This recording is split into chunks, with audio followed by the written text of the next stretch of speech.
It's 3 a.m. You open your eyes suddenly. That feeling of being wide awake feels completely uncalled for. You stare at the ceiling, praying in your heart for sleep to return quickly, but your brain only gets more excited. You can't help but check your phone. 3:15 a.m. Your mind starts racing to do the math. Less than 5 hours left until the alarm goes off.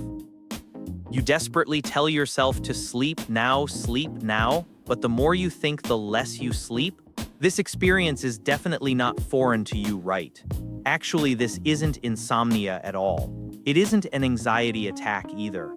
It is your body executing a normal biological program, but your next set of wrong moves ruined everything. Today, I am going to tell you from the bottom logic of biology, why you always wake up at 3 a.m., what exactly you are doing wrong, and a ultimate breathing secret that gets you back to sleep in minutes. You need to understand. Waking up isn't the problem. Your reaction after waking up is the big problem. First, we need to deconstruct a truth that subverts common sense. Every single person on Earth wakes up between 1 and 3 a.m. Whether it is you, me, or a top athlete, this is determined entirely by our biological instincts. But the difference is, most people just roll over, adjust their pillow, and fall back into a deep dream within 30 seconds.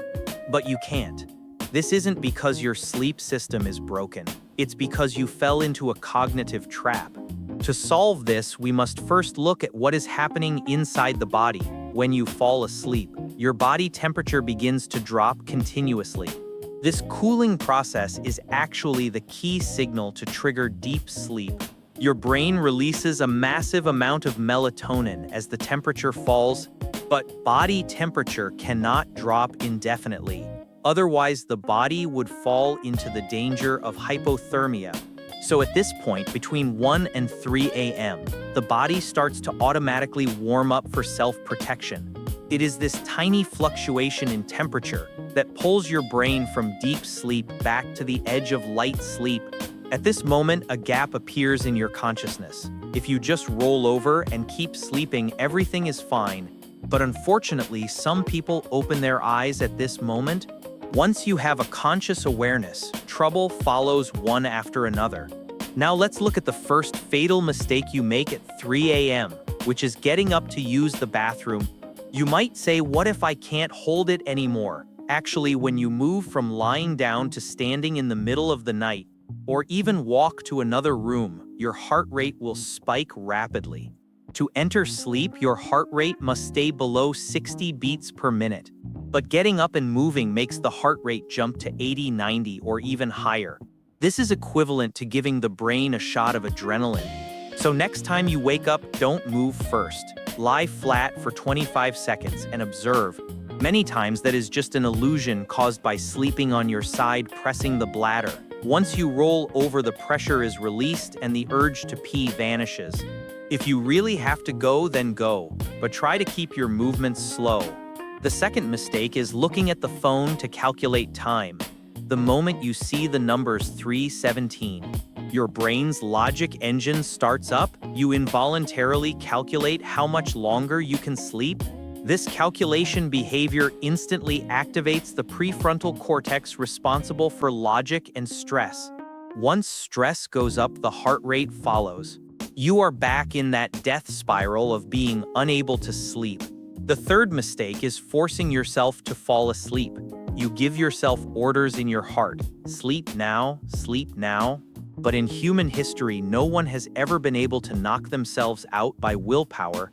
Sleep is a natural state that you allow to happen. It is not a task that can be forcibly completed. The harder you try, the more the brain feels there is an emergency to handle right now. The result is you struggle in this loop for 2 hours, but don't worry. Here is an ultimate solution called the 4-7-8 breathing method. This is a military-grade relaxation technique developed by Harvard experts. It can forcibly lower your heart rate through physical means. As long as the heart rate drops below 60, sleep will automatically pour in like a tide. The specific operation is very simple. Inhale through your nose for a count of 4. Hold your breath for a count of 7. Finally, exhale through your mouth for a count of 8. Repeat this cycle 20 times. It takes about 10 minutes. The scientific principle behind this is, when you hold your breath and exhale slowly, you activate the parasympathetic nervous system in your body. This is the switch responsible for rest and repair, the exact opposite of the fight or flight mode. More importantly, when you focus on counting and imagine numbers jumping in your mind, you simply don't have the capacity to be anxious. Your brain cannot process counting and worries at the same time.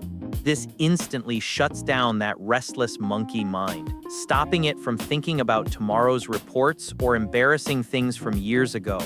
If you still haven't fallen asleep after 20 cycles, whatever you do, don't lie in bed getting anxious or angry. Because once you associate the bed with stress, insomnia will become even more serious in the future. At this time, you can get up and sit on the sofa for a while, read a physical book, wait for the sleepiness to strike again before returning to bed. Remember, waking up at 3 a.m. is the body saying hello to you. It is a normal physiological fluctuation. Do not fight it, learn to go with it. When you let go of the obsession that you must fall asleep, and stabilize your heart rate with breathing, sleep will naturally come back to find you. If you find these psychological insights helpful, don't forget to follow me. I will continue to share hardcore knowledge that can change the quality of your life. Are you planning to try this 4-7-8 breathing method tonight? Tell me about your sleep experience in the comments section.